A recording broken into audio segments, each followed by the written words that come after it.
దేవుని నామములో అందరికీ వందనాలు. ఈరోజు దేవుని వాక్య సందేశం. శ్రమదినమున నీవు కృంగిన ఎడల నీవు చేతకాని వాడవగదు. సామెతల గ్రంథం 24వ అధ్యాయము 10వ వచనం. మనం అబ్జర్వ్ చేస్తే వాకింగ్కి వెళ్తూ ఉన్న వాళ్ళు మ్యాక్సిమం చాలామంది చేతిలో ఒక కర్ర పట్టుకొని వెళ్తారు. ఎందుకంటే దారిలో ఏమైనా జంతువులు అంటే కుక్కలు లేకపోతే ఇంకోటి ఏమైనా ఎదురైతే చేతిలో కర్ర ఉంటే సహజంగా అవి ఎవరిని సమీపించవు. అందుకోసమని మనం చేతిలో కర్ర పట్టుకొని వెళ్తాం కదండి. అది చూసి కుక్కలేవి మన దగ్గరికి రాకుండా మీద పడకుండా ఉంటాయి అని చెప్పి తీసుకువెళ్తారు కదా.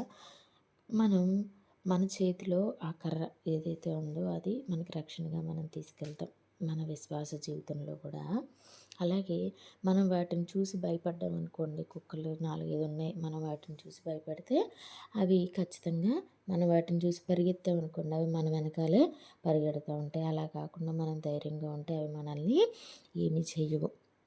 అలాగే మన జీవితంలో శ్రమలు కూడా, మనకి శ్రమలు రాని జీవితం ఎవరికి ఉండదు. ఖచ్చితంగా ఎవరి జీవితానికి సంబంధించి ఒక్కొక్కరికి ఒక్కొక్క రకమైన సమస్యలు, శ్రమలు ఎదురవుతూ ఉంటాయి. మనం వాటిని చూసి భయపడ్డాం అనుకోండి, నిజంగానే మనం చేతగాని వాళ్ళమవుతాం. మనం చూసి భయపడక్కర్లేదు. ఎందుకంటే దేవుడు మనకి తోడుగా ఉంటారు. మనం వాటిని చూసి భయపడితే అవి మనల్ని ఇంకా భయపెడతాయి. నీవు భయపడినదే నీకు ఊరికే వచ్చును అని కూడా బైబిల్ గ్రంథంలో రాయబడి ఉంది. మనం అమ్మో ఇది జరుగుతుందేమో, అమ్మో ఇప్పుడు ఈ సమస్య వస్తే దీనివల్ల ఇది జరిగిపోతుందేమో అని మనం భయపడితే అది మనల్ని ఇంకా భయపెడుతుంది. మనం ఎప్పుడు కూడా కృంగిపోవలసిన అవసరం లేదు. దేవుడు మనకి తోడుగా ఉండగా ఏ శ్రమ ఏది మనల్ని ఏమీ చేయలేదు. మనం ఎదుర్కొనే ప్రతి ఇబ్బంది, ప్రతి కష్టం ఏదైనా సరే మనల్ని ఇంకా ఉన్నతులుగా తీర్చిదిద్దుతుందే తప్ప, ఇంకా దేవునికి దగ్గరగా చేస్తుందే తప్ప అది మనల్ని అయితే ఏమీ చేయలేదు కదా. దేవుడి ఆజ్ఞ లేనిది మనకి ఏమీ జరగదు. మీ తల వెంట్రుకలు కూడా లెక్కింపబడి ఉన్నాయి, పక్షుల కంటే అనేకమైన పిచ్చుకల కంటే మీరు శ్రేష్ఠులు అని దేవుడు చెప్పారు. దేవుడు మనల్ని ప్రతినిత్యం కాపాడుతూనే ఉంటారు. మనం శ్రమదినమున శ్రమలు మనకి సంభవించినప్పుడు మనం చేయవలసింది కృంగిపోవడమో, దాన్ని చూసి భయపడడమో, దేవునికి దూరం అవడమో, ఆ సమస్య గురించి ఆలోచిస్తూ ప్రార్థన చేయడం మానివేయడమో, లేకపోతే మందిరానికి వెళ్లకుండా ఉండడమో ఇవి కాదు మనం చేయవలసింది. శ్రమలు మనకి సంభవించినప్పుడు అది మన శక్తికి మించిందని మనకి అనిపించినప్పుడు మనం దాన్ని దేవుని ముందు పెట్టడమే, ఆయన పాదాల చెంత పెట్టడమే.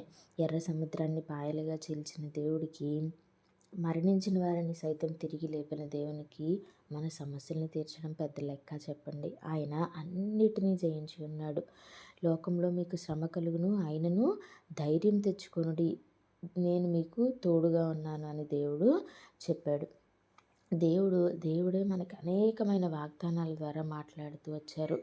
కాబట్టి మనం శ్రమ కలిగినప్పుడు దేవునికి చాలామంది చేసేది ఏంటంటే, శ్రమ కలిగినప్పుడు దాని గురించి ఆలోచిస్తూ దేవునికి దూరం అయిపోతూ ఉంటారు. కానీ శ్రమలు కలిగినప్పుడు మనం చేయవలసినది మరీ ఎక్కువగా దేవునికి దగ్గరగా రావడం, ఆయన మీద ఆనుకోవడం, సమస్తమును ఆయన చేతికి అప్పగించడం. అలా మనం అప్పగించినప్పుడు ఖచ్చితంగా ఆ శ్రమల నుంచి మనం విడిపింపబడతాం. దేవుడు మనల్ని విడిపించడానికి ఎప్పుడు మనకి తోడుగా ఉన్నాడు. మన శ్రమలు, మన కష్టాలు, మన ఇబ్బందులు అనేవి మనల్ని మరింత ఉన్నతులుగా తీర్చిదిద్దడానికి మనం ఉపయోగించుకోవాల్సిన మెట్లు.